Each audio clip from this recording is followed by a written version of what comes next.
Alright guys, and welcome back. Today I want to show you how to find the domain of compositions of functions and composite functions. Let's go.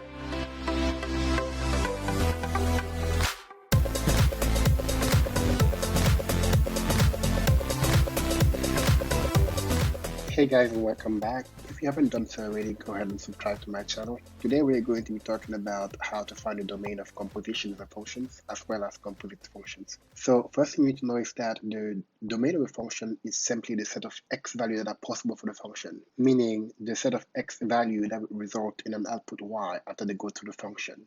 For instance, if I give you the function f of x equals to x minus 2 divided by x minus 1, because this function is a rational function, we don't want the denominator to be 0. So in this case, we're going to say that x minus 1 cannot be 0, which means that x cannot be 1. Also, if I give you the function g of x equals to the square root of x plus 3, since this is a radical function, you don't want anything under the radical to be negative. And so in this case, you would want x plus 3 to be bigger than or equal to 0, which means that you want x to be bigger than or equal to negative 3. And so when it comes to combination of these functions, how would the domain look like? If you looked at f plus g of x, which is equal to x minus 2 divided by x minus 1 plus the square root of x plus 3, as well as f minus g of x, which is equal to x minus 2 divided by x minus 1 minus g of x, which is the square root of x plus 3. And finally, f times g of x, which is simply f of x, so x minus 2 divided by x minus 1, multiplied by g of x, which is the square root of x plus 3. Now, to find the domain of these three combinations, all you have to do is combine the domain of both f and g, the individual function making up the combination. And so I'm going to draw a number line here to show you what happened when we combine those two. And so here I'm going to have the endpoints negative 3 and also 1. And so because of g of x, we want x to be bigger than or equal to negative 3. So we will consider everything on the right of negative 3 to be in our domain, including negative 3 itself. So I'm going to put a closed circle here to mean that negative 3 is part of our domain. But from f of x, we don't want x to be 1. So at 1 here, I'm going to leave it as an open circle to represent its exclusion from the domain. And so now I can write this answer in interval notation as close bracket, negative 3, 2, 1, open bracket to exclude 1, and then open bracket again from 1 to infinity. And so this is going to be the domain for the combination when it comes to addition, subtraction, and a product. All you have to do is combine both the domain of the individual function, making up the function, and you'll be done. Now, what happens when you divide functions? So if I have, for instance, f divided by g of x, then that will be equal to f of x, which is x minus 2 divided by x minus 1, over g of x, which is the square root of x plus 3. And so since this is a division of function, we want the bottom function g to not be equal to 0. On the number line, it would look just like before. You would have an open circle here for negative 3 and an open circle here for 1. And so since you want everything on the right of negative 3 to be included in the domain, I'm going to shade that as well. But unlike before, I'm going to keep the circle at negative 3 open because we don't want g to be 0.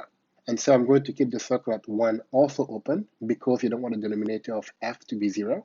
And so with that, I can write this in interval notation, and that's going to be open parenthesis from negative 3 to 1, and then open parenthesis again from 1 to infinity. And that will be it. Next, what happens when you have composite function? When one function is the input to another function. For instance, when you have f of g of x.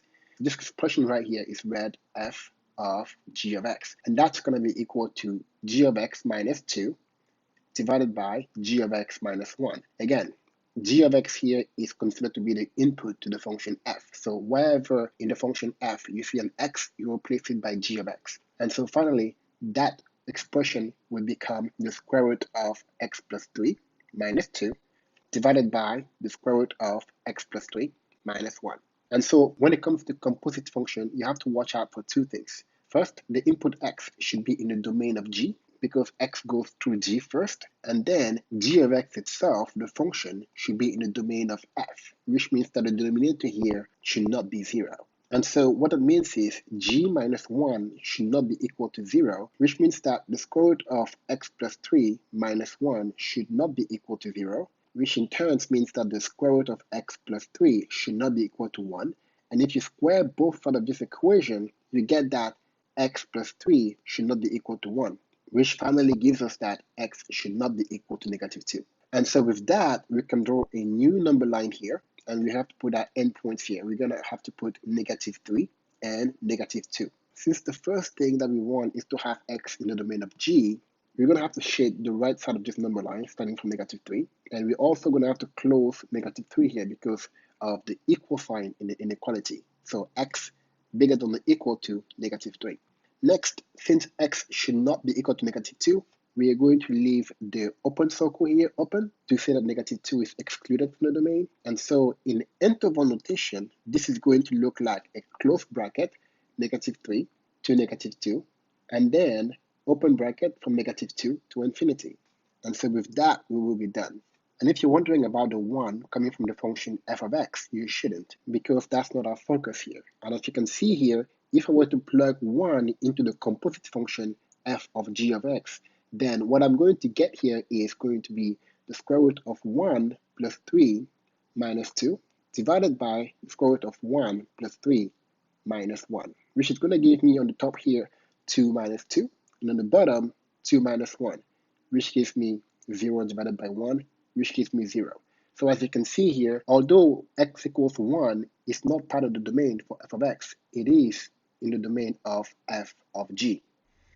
And with that, next time I'm going to talk to you about how to find the inverse wave function. And if you like the way I break down the material here, give me a thumbs up and I'll see you then. Bye-bye.